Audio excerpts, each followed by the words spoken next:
उत्तर भारत में दिवाली सिर्फ लक्ष्मी पूजा का त्योहार पर नहीं है, ये भगवान राम का वनवास खत्म होने और लंका विजय के बाद अयोध्या लौटने का उत्सव भी है। आज छोटी दिवाली है और इस वक्त राम की अयोध्या में योगी सरकार दिवाली का महाउत्सव मना रही है। अयोध्या का माहौल बिल्कुल त्रेता युग जैसा बनाने के लिए राम कथा पार्क से लेकर सरयू नदी के किनारे तक अयोध्या को दीपमालाओं से सजाया गया है। कार्यक्रम को भव्य दिखाने के लिए योगी आदित्यनाथ अपनी पूरी कैबिनेट के साथ अयोध्या में मौजूद हैं। हम आपको उस विमान का पिक्चर दिखा रहे हैं जिससे बाकायदा राम सीता उतरेंगे, लक्ष्मण उतरेंगे, क्योंकि ये माना जाता है कथाओं में कि उनकी वापसी वनवास के बाद पुष्पक विमान से हुई थी। तो इस हेलीकॉप्टर का नाम भी पुष्पक विमान दिया गया है। ये आप देख रहे हैं भगवान राम एक किरदार बनाया है, उन्होंने एक शख्स को भगवान राम के किरदार में लाया है, माता लक्ष्मी, माता सीता माफ कीजिएगा, और लक्ष्मण, ये तीनों की वापसी पुष्पक विमान यानी आधुनिक हेलीकॉप्टर से दिखाई गई है और बाकायदा फूल बरसाए जा रहे हैं। आप देख सकते हैं कि कैसे अयोध्या में राम का भव्य स्वागत हुआ। तो अयोध्या में ये दिव्य दिवाली मनाई जा रही है और ये तस्वीरों में आप देख रहे हैं कि कैसे योगी आदित्यनाथ राम भगवान का स्वागत कर रहे हैं। यहां कहा जाता है वो ऐसा है कि भरत की भूमिका में है, क्योंकि भरत ने स्वागत किया था और अपने भाई की खड़ाऊ लेकर उन्होंने 14 साल तक राज किया था और खड़ाऊ को लेकर वो अयोध्या के बाहर पहुंचे थे, अयोध्या के गेट पर पहुंचे थे और उन्होंने वहां से वो खड़ाऊ पहनाई थी और उसके बाद राजा राम का राज्याभिषेक हुआ और उसके बाद कहते हैं अयोध्या में राम राज्य आया है, जिसकी परिकल्पना, जिसकी बातें आज भी 21वीं सदी में होती रही हैं। ये वो तस्वीरें हैं जब वहां पर भगवान राम, सीता और लक्ष्मण पहुंचे तो वहां पर फूल बरसाए गए। ये वो तस्वीरें हैं, देख सकते हैं आप योगी का दिव्य दीपावली कैसी है। और ये राम की अगवानी करने के लिए योगी आदित्यनाथ, राज्यपाल राम नाईक और साथ ही साथ जो मंत्री हैं रीता बहुगुणा जोशी, वो तीनों हैं, अगवानी करते हुए तीनों को मंच तक लाया गया है। अभी मंच पर एक कार्यक्रम चल रहा है। फिलहाल जो वहां की मंत्री हैं रीता बहुगुणा जोशी, वो भाषण दे रही हैं, लाइव तस्वीरों में हमें दिखाई दे रहा है। लेकिन हम आपको बता रहे हैं कि अभी तक क्या हुआ। मेरी सहयोगी आंचल मेरे साथ है, क्योंकि अब बात हमको उस दूसरी भी करनी पड़ेगी। वर्णित भी मेरे साथ है जो कि लखनऊ से हमारे साथ जुड़े हुए हैं कि अयोध्या का टाइटल सूट अब आ रहा है सुप्रीम कोर्ट के अंदर। 6 साल है, करीब 6 साल मुझे अच्छी तरह याद है आंचल। आज भी आपने ये खबर कि हाई कोर्ट ने राम मंदिर को जो है वो मतलब फैसला जब दिया था हक में 2:1 के उसमें मतलब मेजोरिटी से हाईकोर्ट ने जजमेंट दिया था, तब वो खबर आपने ही ब्रेक की थी कि उन्होंने माना है राम की ये अयोध्या में राम पैदा हुए। एक तिहाई करके 3 हिस्सों में बंटवारा किया गया था। जी। एक तो रामलला विराजमान, दूसरा निर्मोही अखाड़ा और तीसरा सुन्नी वक्फ बोर्ड। और ये मामला आज भी पिछले 6.5 साल से लंबित है, क्योंकि याद होगा दीपक आपको, जब ये फैसला भी आया था तो 10,000 पन्नों का फैसला था और सुप्रीम कोर्ट में इसके जो डॉक्यूमेंटेशन आई है 3 ट्रकलोड भर के आई। ठीक है। अनुराग सिंह भदौरिया हमारे साथ समाजवादी पार्टी सरकार से हैं, हमारे साथ वर्णित गुप्ता हमारे सहयोगी अयोध्या से हैं। वर्णित इस वक्त जुड़ेंगे हमारे साथ, क्या जुड़ चुके हैं वर्णित? वर्णित हमारे साथ थोड़ी ही देर में जुड़ेंगे, लेकिन उससे पहले अनुराग भदौरिया जो कि समाजवादी पार्टी के नेता हैं, उनके पास सीधे चलते हैं। क्या समाजवादी पार्टी की इस पूरे फंक्शन पर अनुराग सिंह भदौरिया जी क्या प्रतिक्रिया है? देखिए बहुत मजेदार बात है कि कोई भी अभी उन्होंने राम मंदिर की बात की थी। दिवाली का टाइम है, अगर दीपावली वो वहां मना रहे हैं तो इसमें कोई बुरा नहीं, दीपावली मनाएं। लेकिन दीपावली मनाने के साथ साथ वो ये भी ध्यान रखें कि भाई उनके जो एमएलए वगैरह जब ताज और किसी के बारे में बोलते हैं तो उनको भी टोकें कि भाई समाज के अंदर में दीपावली हर व्यक्ति को मनाने का पूरा अधिकार है। जैसे हम अपने घर में बनवा रहे हैं, मैं अपने गांव में मना रहा हूँ, और उन्होंने मूर्ति वहां पे लगाने के लिए इतना बड़ा प्रोपेगेंडा किया कि मैं राम की मूर्ति लगा रहा हूँ, उसके लिए पावर प्रेजेंटेशन उन्होंने गवर्नर के सामने दिया। अरे हमने तो उससे बड़ी मूर्ति यहाँ बजरंगबली की बना के लगा दी 100 फीट की इटावा में, और देखिए हमने तो प्रोपेगेंडा नहीं किया। अरे तो आप अयोध्या में लगा देते, इटावा में क्यों लगवाई आपने? गलत काम करते ना, इसीलिए समाजवादी पार्टी की सरकार हार गई। नहीं, जो अयोध्या में अगर उनको पता ना हो तो वो पूछ लें कि हमने वहाँ पे जो थीम पार्क बनाया था, राम का थीम पार्क, उसका प्रोजेक्ट बना रखा हुआ है।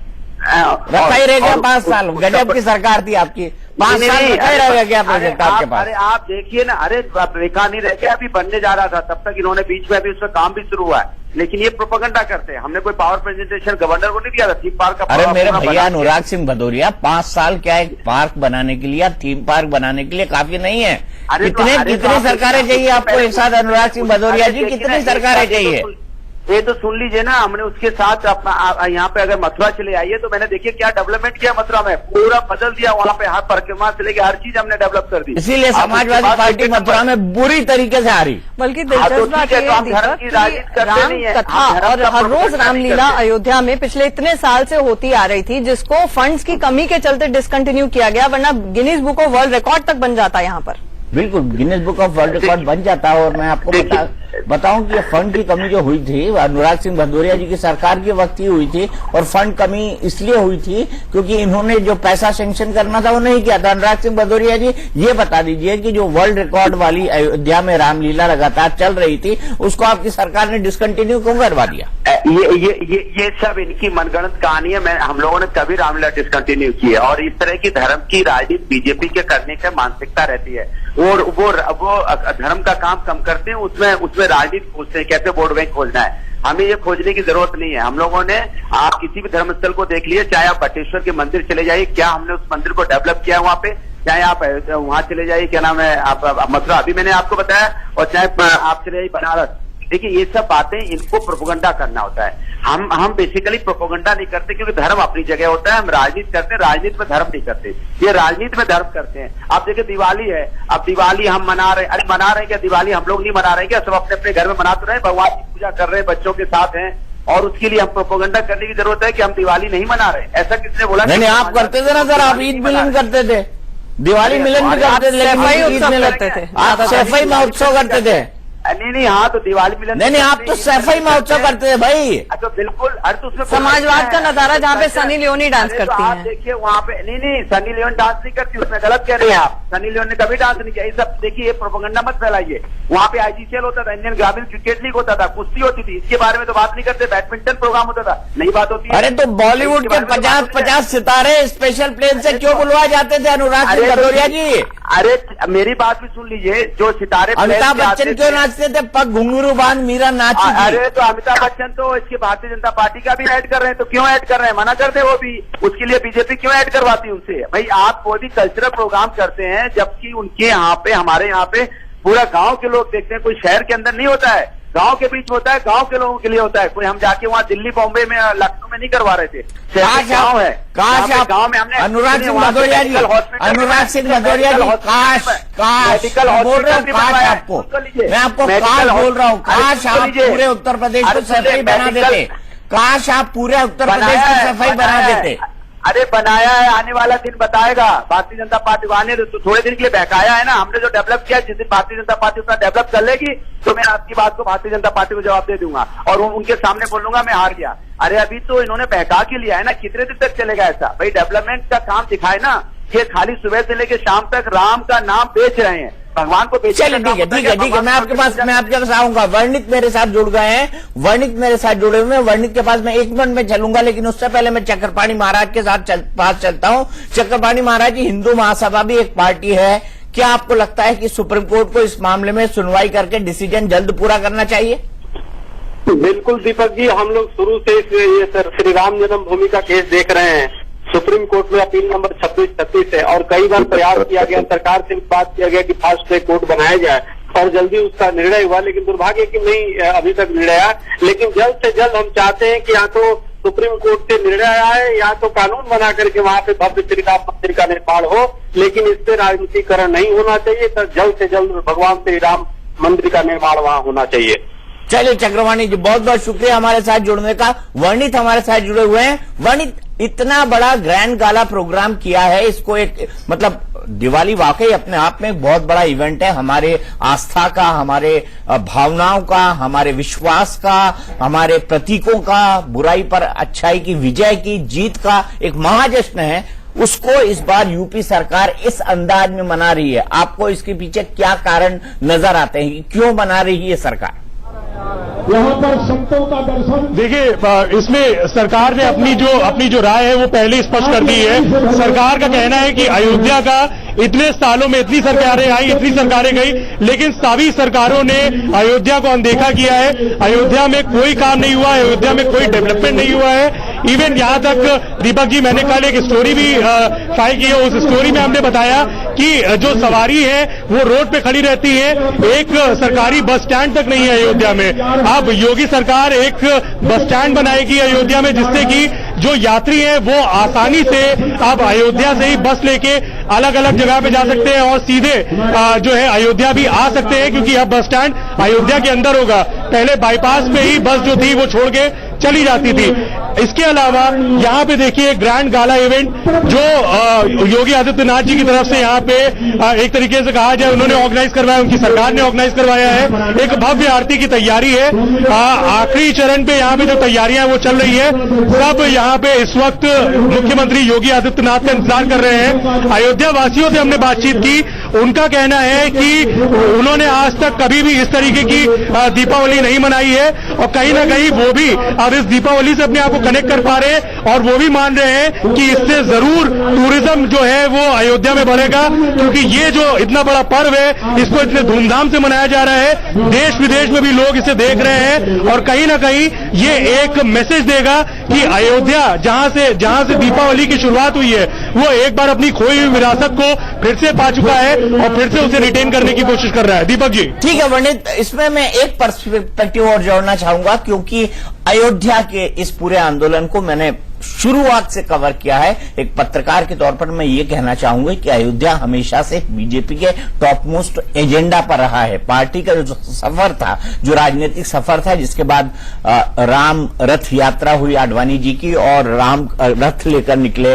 वो सोमनाथ से अयोध्या तक, जिसके बाद भारतीय जनता पार्टी का एकाएक उद्धार हुआ। 2 सांसदों से लेकर 89 सांसदों की पार्टी अगले चुनाव में बन गई। तो ये जो पूरा इश्यू था ये फोर फ्रंट पे था। लेकिन 1992 में 6 दिसंबर 1992 में बाबरी मस्जिद के ढहाए जाने के बाद ये इशू बैकबर्नर पे चला गया और अलायंस की गवर्नेंस पर फोकस हो गया और इसीलिए राम मंदिर को अलग कर दिया गया। अलायंस की गवर्नेंस पे फोकस हो गया। लेकिन अब चूंकि उत्तर प्रदेश में बीजेपी की सरकार है, राज्यसभा में उसको बहुमत मिलने वाला है, लोकसभा में उसके पास बहुमत है, ऐसे में लोगों का दबाव होगा कि राम मंदिर बने और इसके टाइटल सूट की सुनवाई भी चल रही है। मैं आंचल के पास भी जाऊंगा उसी बात के लिए। लेकिन इस मतलब अयोध्या के एजेंडे की भारतीय जनता पार्टी में वापसी की ये शुरुआत है। ये शुरुआत है अयोध्या के एजेंडे की। रामलला हम आएंगे, मंदिर वहीं बनाएंगे, ये नारा लगता था।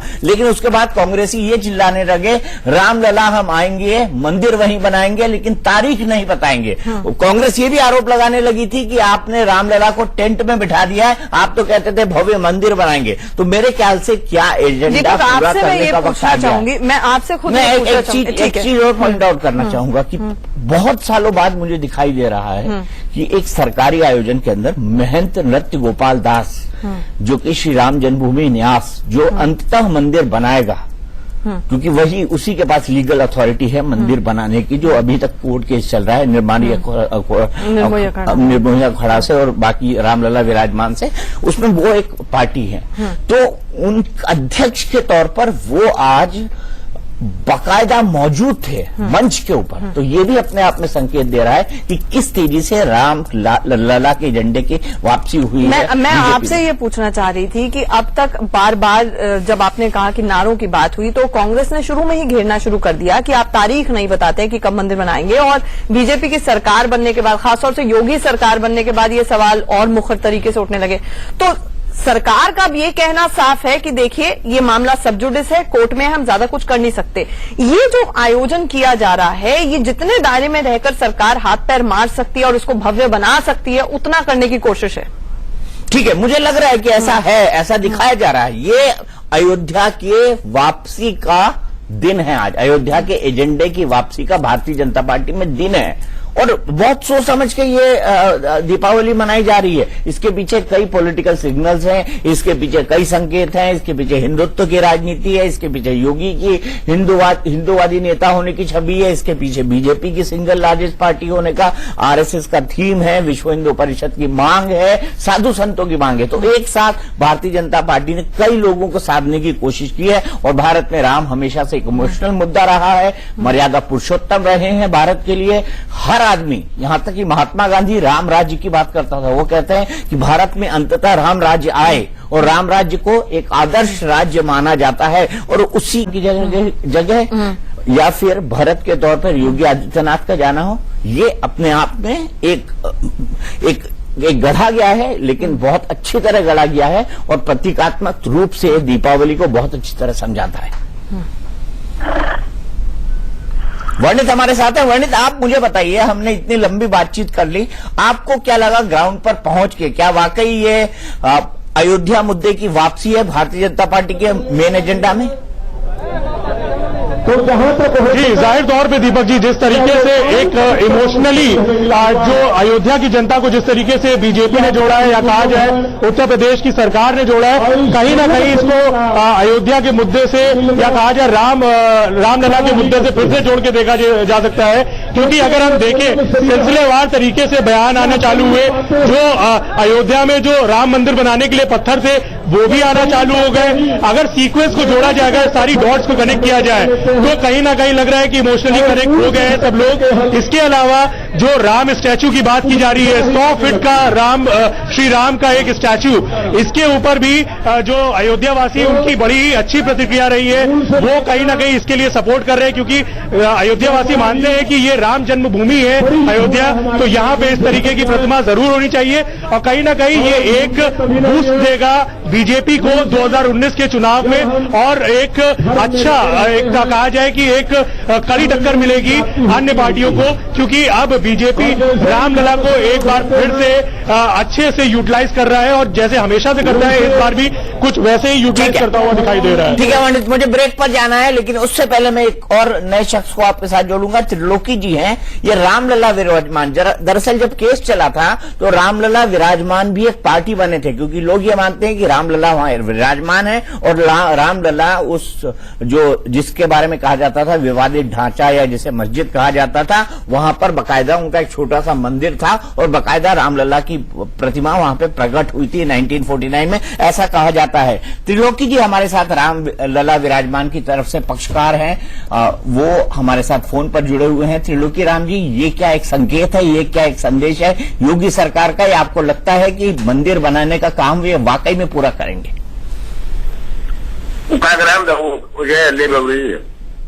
जी त्रिलोकी जी, आप सुन पा रहे हैं मेरी बात को?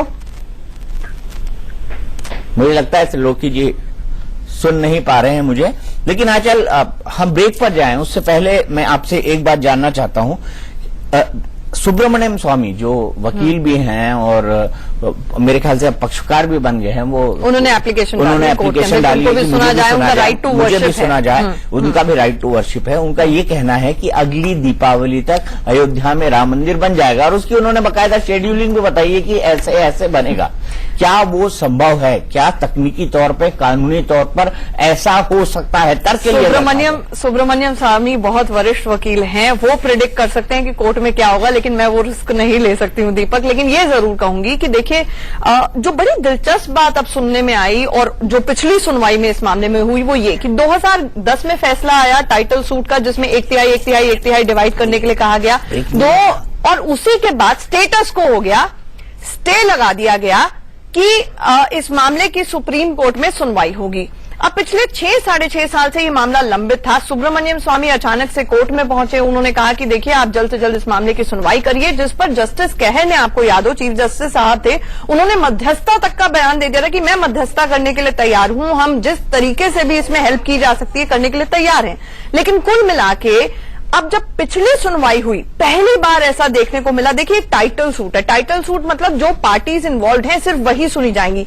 जो सरकारी पक्ष है सारे के सारे, वो सारी की सारी प्रोफार्मा पार्टी होती है, यानी कि यूपी सरकार जो इसमें एक प्रोफार्मा पार्टी है उसको भी इसमें जब बुलाया गया तो उन्होंने पहली बार ये स्टैंड लिया सुप्रीम कोर्ट में, देश की सबसे बड़ी अदालत में, और कहा कि इस मामले की जल्द सुनवाई हो। अभी तक यूपी सरकार ने ऐसा कोई स्टैंड नहीं लिया था पिछले इतने साल में।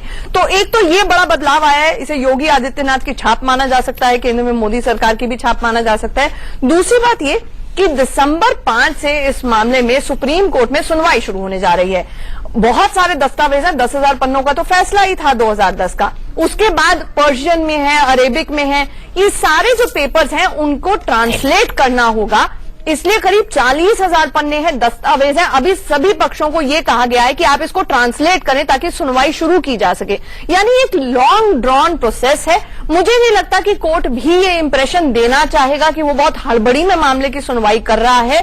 देखना होगा कि अगली सुनवाई में, अब दिसंबर 5 को ये लिस्टेड होने वाला है मामला, क्या होता है अगली सुनवाई में, क्या होता है ये महत्वपूर्ण होगा। लेकिन हमने आपको डॉट्स जोड़ के बताया कि किस तरह से ये पूरी कहानी बन रही है, किस तरह से ये दिखाई दे रही है और किस तरीके से संकेतों के तौर पर ये समझाने की कोशिश करी जा रही है। आंचल, यहां पर एक मुद्दा और उठता है जो मैं बताना चाहूंगा दर्शकों को कि अयोध्या के अंदर इतनी भव्य दीपावली आज तक कभी मनाई नहीं हुई। ये अनप्रेसिडेंटेड है। सीएम का वहां पर जाना, राज्यपाल का वहां पर जाना, लगभग पूरी कैबिनेट का वहां पर मौजूद रहना। वर्णित हमारे सहयोगी हैं, वो बता रहे हैं कि किस तरह से सरयू के तट पर तैयारी की गई है।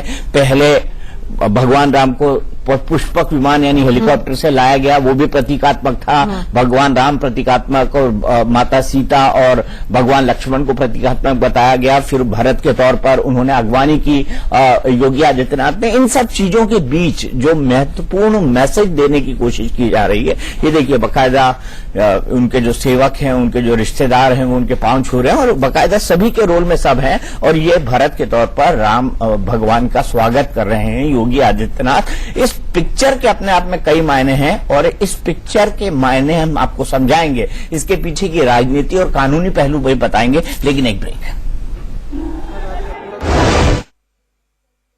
लेकिन सबसे पहले मैं चाहूंगा कि एक रिकैप आपके लिए कर दें कि अभी तक अयोध्या के अंदर क्या क्या हुआ है। ऐसा माना जाता है कि पुष्पक विमान से राम लक्ष्मण और सीता, पुष्पक विमान से राम लक्ष्मण सीता आए थे। मैं वही दृश्य आपको दिखाता हूं, ये देखिए। तो हेलीकॉप्टर बनाया गया है और हेलीकॉप्टर को पुष्पक विमान नाम दिया गया है। उससे वो आते हैं, फूल बाकायदा बरसाए जाते हैं, वो दोनों आते हैं और सीएम उनका टीका करते हैं। अब मैं आपको आगे बताऊंगा, ये तस्वीरें आप देख लीजिए, ये तस्वीरें हैं। आंचल, इसी तरह होता है ना, मतलब जो राम कथा का मंचन होता है, ये जो पवित्र रामायण है, रामचरितमानस या रामायण, उसके अंदर जो राम कथा कही जाती है, वो इस वक्त कुछ इसी तरह का सीन है भरत मिलाप का। बिल्कुल बिल्कुल, और यहाँ पर यही दिखाने की कोशिश भी की गई है और जितना इसको भव्य किया जा सकता था दीपक, उतना भव्य करने की कोशिश की गई है।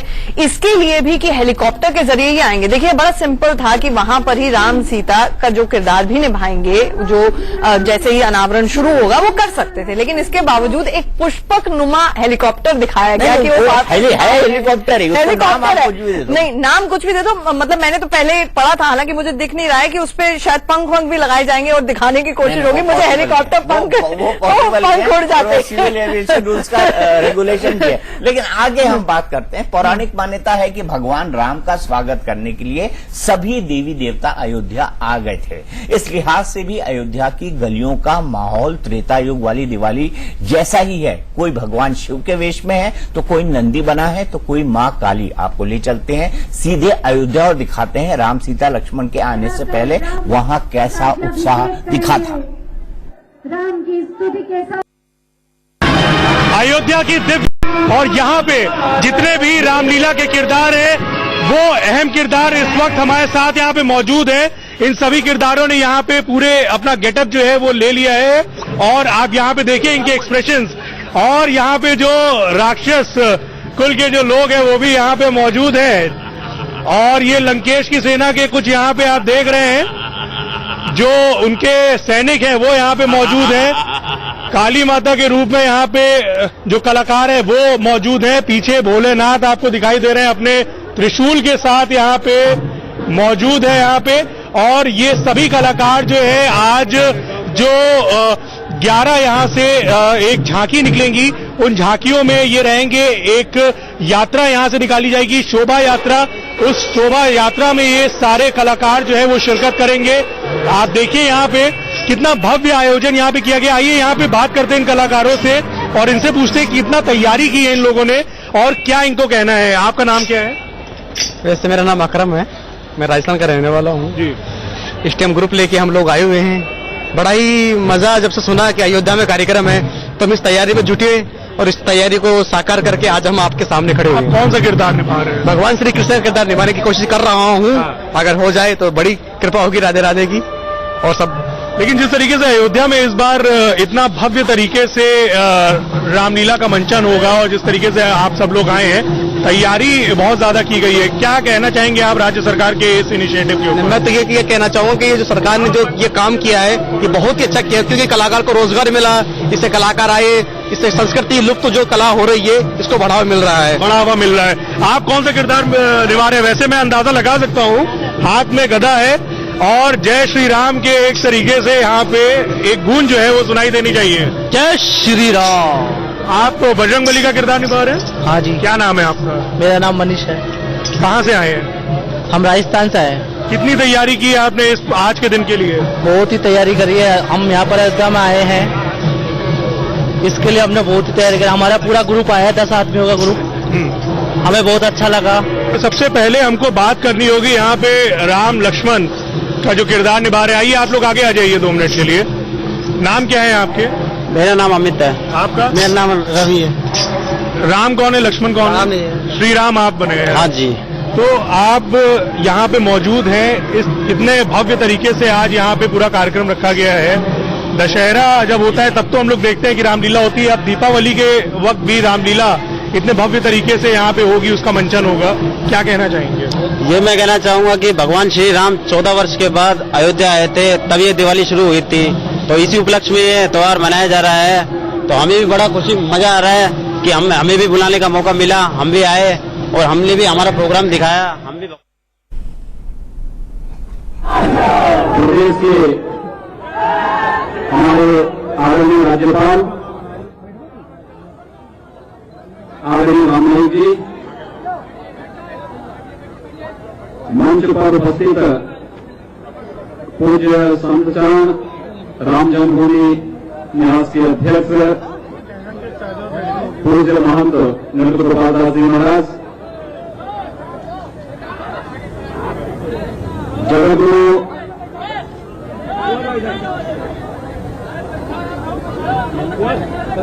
पूज्य स्वामी वासुदेवाचार्य जी महाराज, जगतगुरु रामानुजाचार्य स्वामी श्रद्धाचार्य जी महाराज, दिगंबर अखाड़ा के श्री महंत सुरेश दास जी महाराज, पूर्व सांसद डॉक्टर रामदास दास वेदांती जी, महंत धर्मदास जी महाराज, मंच पर उपस्थित पूज्य सभी संत जन, भारत सरकार के संस्कृति एवं पर्यावरण मंत्री माननीय डॉक्टर महेश शर्मा जी, पर्यटन मंत्री भारत सरकार श्रीमान के अंतोज जी, उत्तर प्रदेश सरकार के उप मुख्यमंत्री रहे श्री केशव प्रसाद मौर्य जी, डॉक्टर वीरेंद्र शर्मा जी, मंत्रिमंडल के मेरे सभी सहयोगीगण, भारतीय जनता पार्टी के प्रदेश के अध्यक्ष डॉक्टर महेंद्र नाथ पांडे जी, राष्ट्रीय सह संगठन मंत्री उत्तर प्रदेश के सह प्रभारी माननीय श्री प्रकाश जी, माननीय सांसद गोलू सिंह जी, माननीय सांसद दिलीप कटियार जी, माननीय विधायक अयोध्या सूर्य प्रकाश गुप्ता जी और उपस्थित अन्य सभी माननीय जनप्रतिनिधिगण, पर्यटन विभाग के इन कार्यों को मूर्त रूप देने के लिए उपस्थित हमारी पर्यटन मंत्री प्रोफेसर नीता बहुगुणा जोशी जी और इस जनपद के प्रभारी मंत्री श्री सतीश महाना जी, उपस्थित अयोध्या के सभी भाइयों बहनों, आप सबको दीपावली की हार्दिक हार्दिक मंगलमय शुभकामनाएं। और दीपोत्सव के साथ आज पूरा उत्तर प्रदेश आपके बीच यहाँ एकत्र हुआ है, इसलिए आप सबको एक बार पुनः बधाई और शुभकामनाएं दी। अयोध्या के बारे में देश और दुनिया के मन में क्या है, इसका सही और एक पॉजिटिव तस्वीर प्रस्तुत करने के लिए आवश्यक था कि जिस अयोध्या ने इस देश को, इस दुनिया को वह सब कुछ दिया जो मानवता के कल्याण का मार्ग प्रशस्त करता हो। राम राज्य की उस परिकल्पना को जिसमें आधिदैविक, आधिभौतिक और आध्यात्मिक किसी भी प्रकार के दुख और दरिद्रता के लिए कोई स्थान न हो, उस परिकल्पना को साकार करने वाला अयोध्या आखिर क्यों विकसित हुआ, क्यों लगातार एक नकारात्मक चर्चा का विषय बनता रहा। उस नकारात्मकता से सकारात्मकता की ओर ले जाने का एक अभियान है हम सबका, और इसलिए हम सभी लोग एक साथ इस मंच पर आपके बीच में उपस्थित हुए हैं। मुझे प्रसन्नता है कि पूरी अयोध्या नगरी में और इस जनपद में इस पूरे कार्यक्रम में सहभागी बनकर के इसको एक मूर्त रूप देने का प्रयास किया है। जो कार्यक्रम आज का उसका ये पहला चरण है, 4 चरण पूरे हुए हैं, इसलिए अभी हम पहले चरण में यहाँ शामिल हो रहे हैं। इसलिए इस अवसर पर मैं आप सबको हृदय से बधाई दे रहा हूं, अपनी शुभकामनाएं दे रहा हूं। भाइयों बहनों, आप सब ने देश के बारे में, आज देश अपनी आजादी के 70 वर्ष पूरा कर चुका है और देश का यशस्वी नेतृत्व आदरणीय प्रधानमंत्री जी के नेतृत्व में भारत को एक समर्थ भारत और सशक्त भारत बनाने की ओर जिस दृढ़ता के साथ आगे बढ़ा है, वह हम सबको सदैव प्रेरणा देता है कि जीवन तब तक ही बनता है और दीप सदा जलकर हंसता है। और मुझे लगता है दीप बनने के लिए आप सबका आह्वान करने के लिए हम आज दीपोत्सव के इस अवसर पर अयोध्या में पधारे हैं। ये दीपावली का उत्सव देश और दुनिया को अयोध्या ने दिया, लेकिन अयोध्या स्वयं उपेक्षित हो गई। अयोध्या लगातार प्रहार झेलने के लिए मजबूर होती गई, लेकिन अब वह प्रहार झेलने की स्थिति नहीं रहेगी। 135 करोड़ रुपए की लागत से भारत सरकार के पर्यटन मंत्रालय की विभिन्न योजनाओं का शिलान्यास यहां पर संपन्न हुआ है। और मैं आप सबको इस बारे में कहना चाहता हूं, हमारे पूज्य संतों ने पिछली बार जो बात कही थी यहां के घाटों के बारे में, पूरी अयोध्या के सुंदरीकरण के बारे में, और अयोध्या ही नहीं, हम लोगों का तो प्रयास है कि उत्तर प्रदेश के अंदर उस हर कार्यक्रम को हम लोग एक नई ऊंचाइयां प्रदान करें, चाहे वो अयोध्या हो, काशी हो, मथुरा हो, नैमिषारण्य हो, मिर्जापुर में विंध्यवासिनी का धाम हो, तुलसीपुर में पाटेश्वरी देवी का धाम हो, सहारनपुर में साधुपुरी देवी का धाम हो, या फिर इस देश के अंदर पुरातात्विक महत्व के भारत की उस विशिष्ट वास्तु के लिए प्रसिद्ध उन सभी स्थलों के विकास का, या फिर उत्तर प्रदेश के टूरिज्म के विकास का। उत्तर प्रदेश देश और दुनिया का टूरिज्म का एक हब बने, इस विशेष की शुरुआत हम लोग अयोध्या से करने जा रहे हैं कि अयोध्या देश और दुनिया के सामने अपने उस पुराने वैभव के साथ एक बार पुनः स्थापित हो सके। लोग अयोध्या के बारे में नकारात्मक चर्चा बंद करके अयोध्या को सही मायने में समझने का प्रयास करें। अयोध्या मानवता की धरती है और अयोध्या ने मानवता का पाठ दुनिया को पढ़ाया है राम राज्य के माध्यम से। और इसलिए इस मंच पर मर्यादा पुरुषोत्तम भगवान श्री राम के राज तिलक के उपरांत जो कार्यक्रम संपन्न हुआ उसमें प्रधानमंत्री आवास योजना ने आदरणीय प्रधानमंत्री जी ने जो लक्ष्य तय किया है कि 2022 तक इस देश के अंदर कोई भी सिर ऐसा न हो जिसकी कोई भी ऐसा परिवार न हो जिसके सिर को ढकने के लिए छत न हो, कोई भी ऐसा परिवार न हो जिसके पास 2019 तक अपना व्यक्तिगत शौचालय न हो, कोई भी परिवार ऐसा न हो जिसके घर में बिजली का बल्ब न जल रहा हो। राम राज्य क्या है?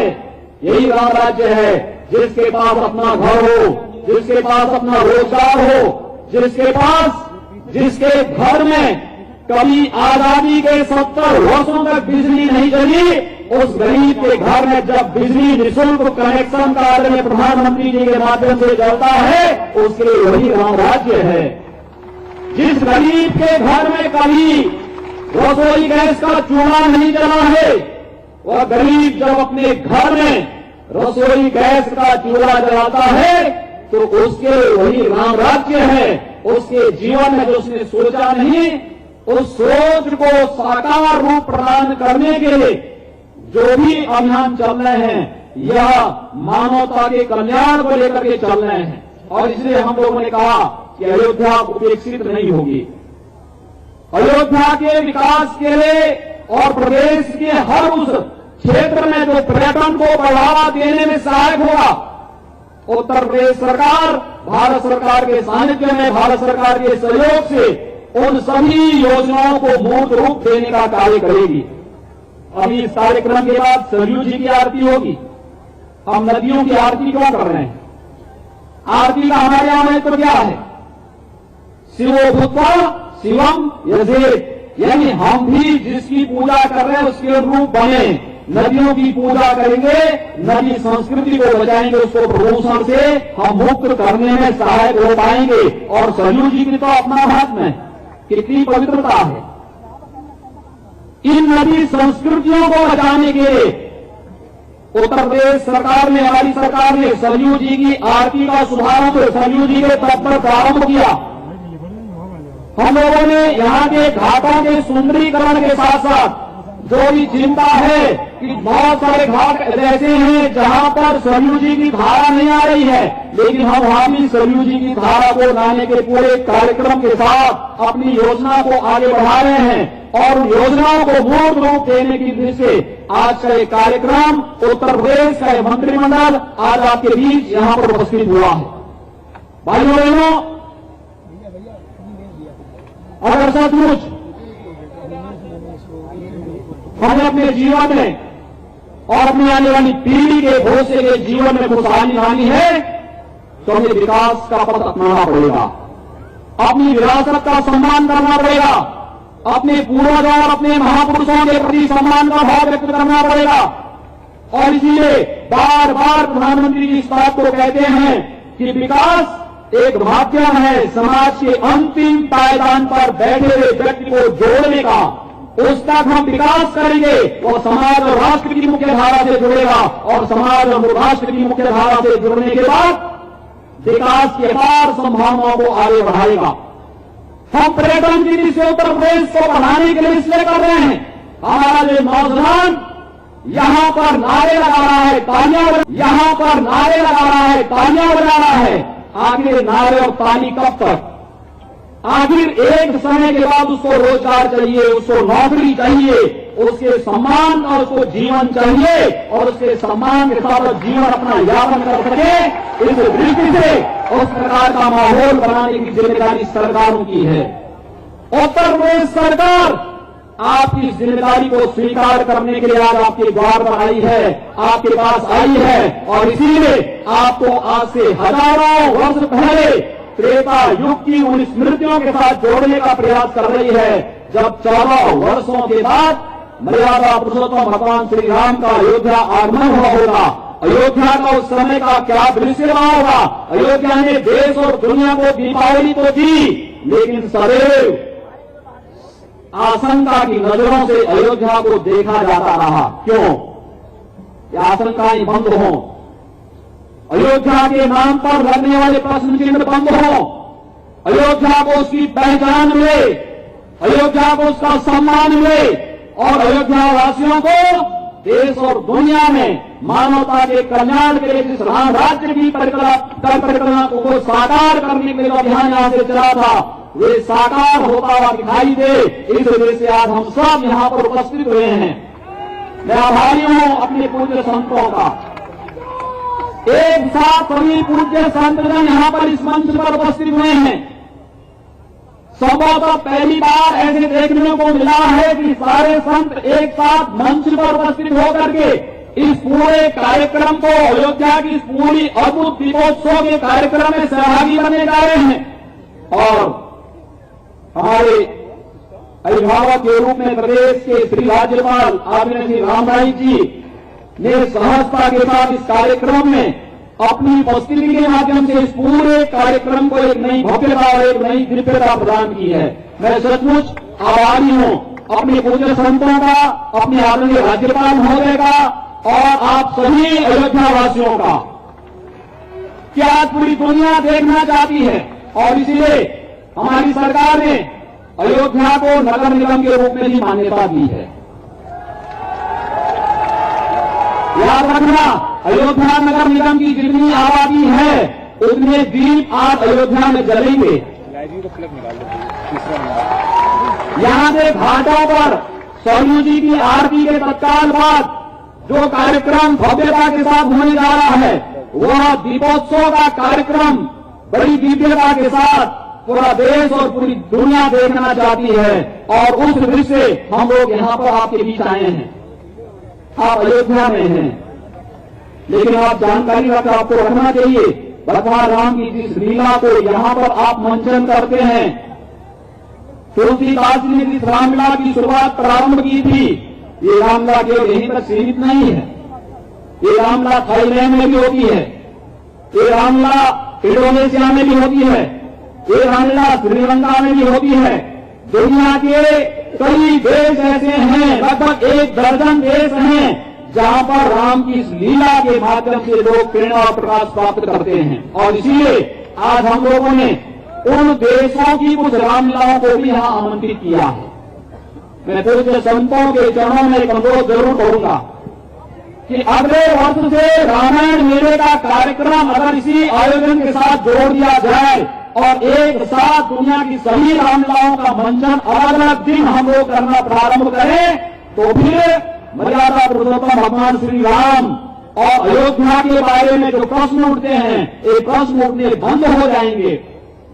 मैं थाईलैंड गया था, मुझे देख के आश्चर्य हुआ, जितने भी नेशनल हाईवे हैं, ये सारे के सारे नेशनल हाईवे थाईलैंड में भगवान राम के नाम पर है। राम 1, राम 2। मैंने पूछा राम क्या है, उन्होंने कहा यार राम के ही नाम पर सभी यहाँ के नेशनल हाईवे हैं। वहां के राजा ने अपने महल को रामायण को दान कर दिया और रामायण के चित्रों को घेर करके उन्होंने पूरे महल को एक म्यूजियम में बदल दिया। ये थाईलैंड में वहां का राजा आज भी अपने को कहता कि राम हमारे पूर्वज थे, हम राम की संतान हैं। इंडोनेशिया दुनिया का सबसे बड़ा मुस्लिम देश, इंडोनेशिया की रामलीला आई है जिसका मंचन आज यहां हुआ है। और आप आश्चर्य करेंगे, इंडोनेशिया दुनिया का सबसे बड़ा मुस्लिम देश, जितने कलाकार आए हैं सब मुस्लिम हैं। लेकिन उनसे मैंने जब पूछा कि भाई आप तो मुस्लिम हैं, राम से आपका संवाद, कहा देखिए इस्लाम हमारा मजहब हो सकता है लेकिन राम हमारे पूर्वज हैं, राम को हमसे कोई बात नहीं करता है। राम के साथ उनका संवाद देखिए। श्रीलंका की मामला भी आई है। इस देश में कुछ लोग ऐसे हैं जो हर अच्छे कार्य का विरोध करते हैं, हर कार्य पे टिप्पणी करेंगे। अगर मैं किसी कार्य के लिए पूरब की तरफ जाऊंगा तो भी लोग कहेंगे अरे साहब ये पूरब की तरफ क्यों चले गए। मैं अयोध्या आ रहा हूं तो लोग कहेंगे अयोध्या क्यों आ गए, और अगर ना हो कहेंगे देखिए धरती हमारे अयोध्या नहीं आ रहे हैं। यानी दोनों प्रकार के प्रश्न उठेंगे। और अब मुद्दा उठाया जा रहा है कि हम लोग जनता के ध्यान को हटाने के लिए अयोध्या पहुंचे। जनता का ध्यान हटाने का माध्यम नहीं, अपनी योजनाओं के साथ आए हैं। 6 महीने के दौरान उत्तर प्रदेश के अंदर सरकार ने जो कार्य किए, 86 लाख किसानों का कर्जा माफ करने का कार्य किया, 37 लाख मीट्रिक टन गेहूं किसानों से सीधे खरीद करके समर्थन मूल्य से अधिक दाम उनको देने का कार्य किया, 25,000 करोड़ रुपए का गन्ना किसानों के गन्ना मूल्य का भुगतान किया, और शहर और ग्रामीण क्षेत्र में 11 लाख गरीबों को भारत सरकार के सहयोग से आवास उपलब्ध करवाने के कार्य प्रारंभ किए गए। 35 लाख लोगों को राशन कार्ड, गरीबों को राशन कार्ड उपलब्ध करवाए गए, और अब तक हम लोग लगभग 22 लाख से ऊपर लोगों को, जिनके पास आजादी के बाद से कभी बिजली नहीं थी, हम लोग निःशुल्क विद्युत कनेक्शन लोगों को उपलब्ध करवा चुके हैं। 1 करोड़ 53 लाख बच्चों को निःशुल्क यूनिफॉर्म दिए हैं, उनको बैग दिए हैं, बुक्स दिए हैं, और उन गरीब बच्चों ने कभी जूते पहने नहीं थे, उन 1 करोड़ 53 लाख बच्चों को जूते और मोजे देने का कार्य उत्तर प्रदेश की हमारी सरकार ने संपन्न किया है। बिजली नहीं मिलती थी, अयोध्यावासी होंगे पिछले 15 वर्षों में कितने दिन बिजली 1,71,000 और लगभग इतनी ही जनसंख्या अयोध्या टाउन की है। और ये एक Guinness book of world record में भी हो सकता जी है। बिल्कुल। और सरयू जो है, सरयू का तट बेहद खूबसूरत है। मैं अयोध्या सैकड़ों बार गया हूँ। सरयू का तट बहुत ही खूबसूरत है अयोध्या के अंदर, और उसको देखकर वाकई लगता है कि ये तट वाकई इतना सुंदर और इतनी बड़ी ऐतिहासिक उससे जुड़ा हुआ है। लेकिन अभी तक क्या हुआ ये हम आपको दिखाते हैं। ये हम सरयू तट की लाइव तस्वीरें आपको दिखा रहे हैं। वहां 1,71,000 दिए जलाए जा रहे हैं। दिव्य दीपावली इसे कहा जा रहा है और दिव्योत्सव इसे कहा जा रहा है। इससे पहले देखिए हेलीकॉप्टर से, जिसे पुष्पक विमान नाम दिया गया, राम और सीता उतरे, राम लक्ष्मण और सीता भगवान। यहां पर भारत की तरह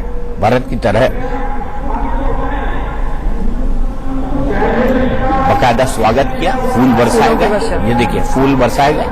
और उत्तर भारत में दिवाली सिर्फ लक्ष्मी पूजा का त्योहार बल नहीं है, ये हर कोई जानता है। ये भगवान राम का वनवास खत्म होने और लंका विजय के बाद अयोध्या लौटने का उत्सव भी है। आज छोटी दिवाली है और इस वक्त राम की अयोध्या में योगी सरकार दीपावली का महाउत्सव मना रही है।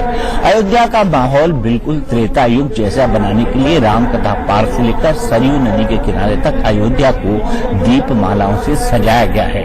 कार्यक्रम को भव्य बनाने के लिए योगी आदित्यनाथ अपनी पूरी कैबिनेट के साथ अयोध्या में मौजूद है।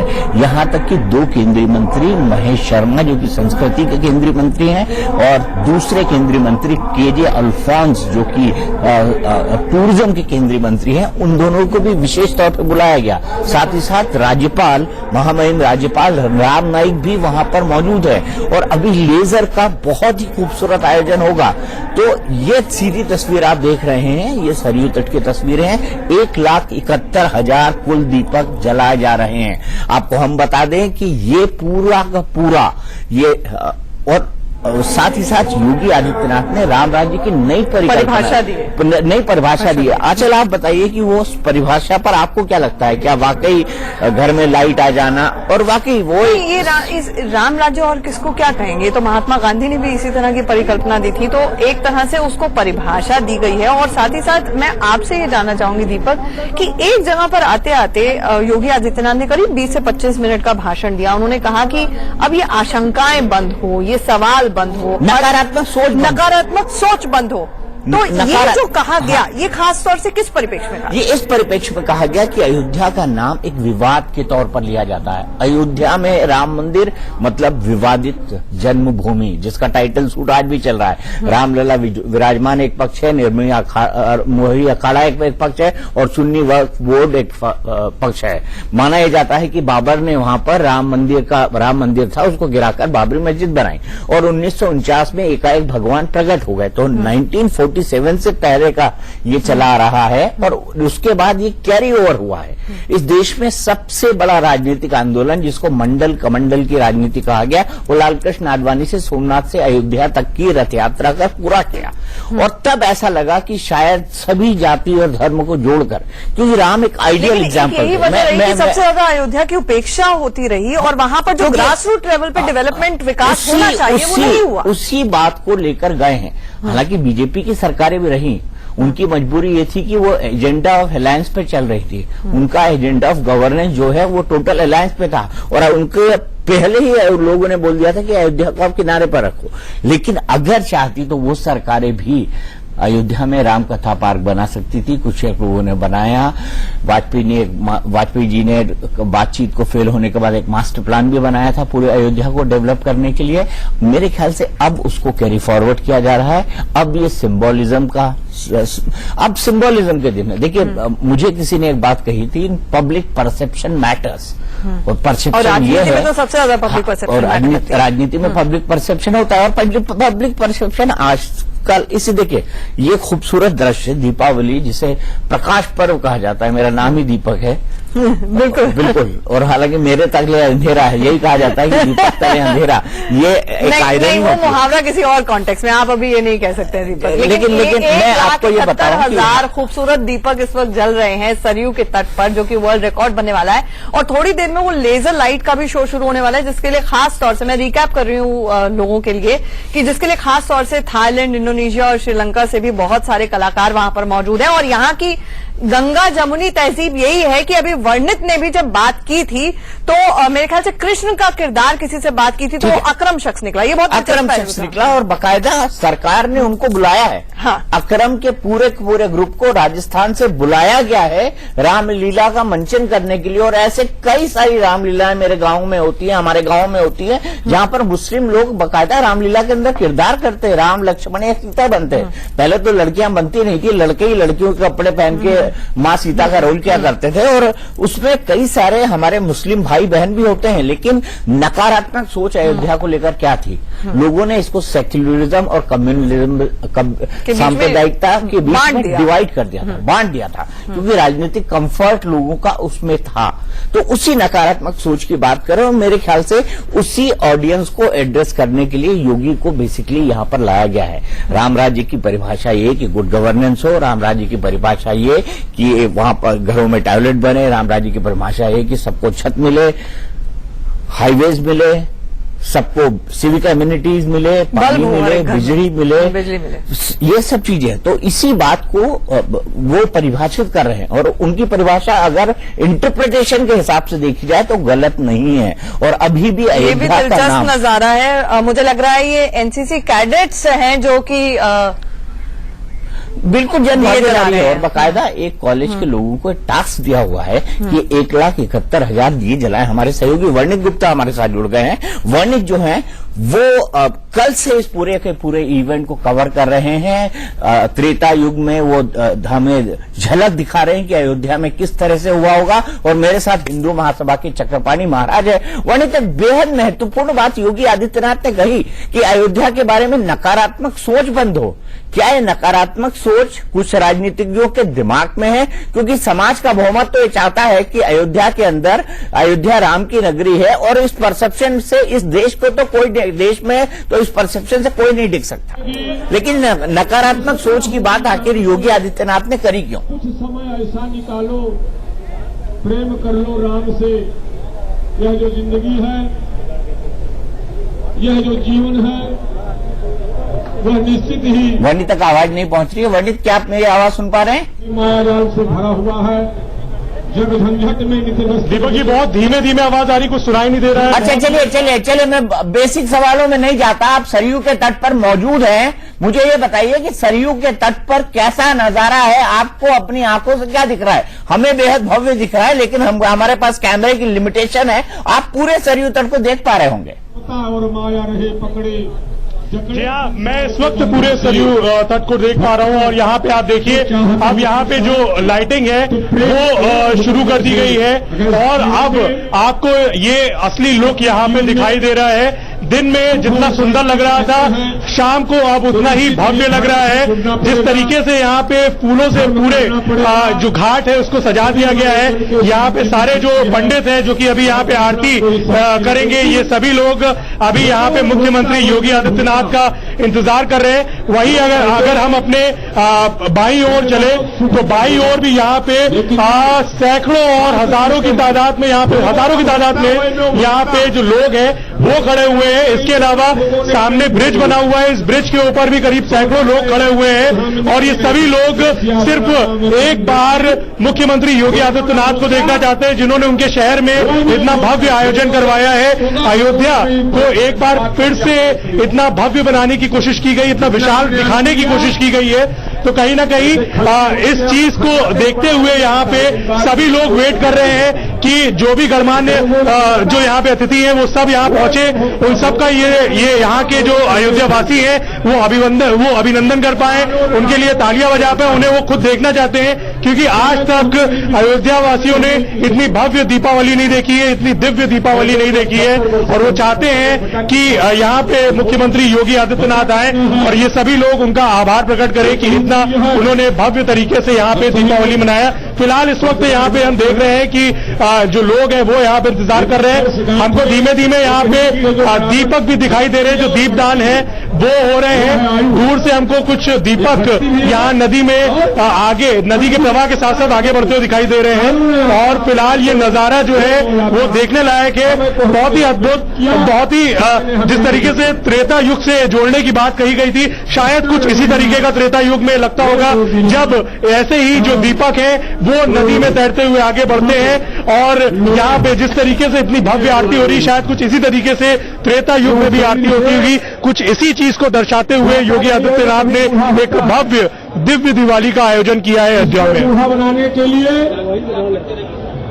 इसको भगाने के लिए बहुत खूबसूरती से मुझे बताया, लेकिन ये 1,71,000 दियों को जलाना कोई आसान काम नहीं है। कम से कम 1,71,000 बार लाइट किया जाएगा। मुझे ये बताइए कि 12,000 को आखिरकार कौन जला रहा है, किस तरीके से इसको ऑर्गेनाइज किया गया है और इसके पीछे, इस ऑर्गेनाइजेशन के पीछे पूरी एक प्लानिंग दिखाई देती है। फिर मैं चक्रपाणी महाराज से पास चलूंगा और मैं उनसे पूछूंगा कि कौन लोग नकारात्मक सोच रखते हैं और लगता है जल्दी सरयू आरती होनी जा रही है, क्योंकि अब जो महामहिम राज्यपाल है उन्होंने अपना भाषण खत्म कर दिया है और हम उस पर भी चलेंगे, भव्य सरयू आरती पर भी चलेंगे। लेकिन वर्णित इसका जवाब दीजिए, फिर मैं चक्रपाणी महाराज के पास जाऊंगा।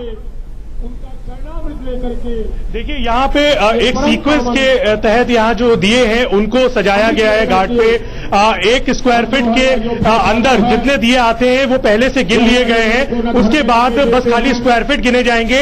1,71,000 दियों का एक वर्ल्ड रिकॉर्ड बनाना है और इसी के लिए यहाँ पे चरणबद्ध तरीके से इसको अच्छे से एकत्रित किया गया है। इसमें अवध यूनिवर्सिटी के जो छात्र छात्राएं हैं वो लगे हैं, एनसीसी के जो छात्र छात्राएं हैं वो लगे हुए हैं, उनको मॉनिटर करने के लिए कॉलेजेस के और यूनिवर्सिटीज के प्रोफेसर्स हैं और वो देख रहे हैं कि ये जो सारे सीक्वेंस हैं इनको सही तरीके से लगाया जाए। जब इसकी गिनती हो तो बहुत ही सरलता से इसकी गिनती कर ली जाए और जो रिकॉर्ड है उसे बनाया जा सके, उसे स्थापित किया जा सके।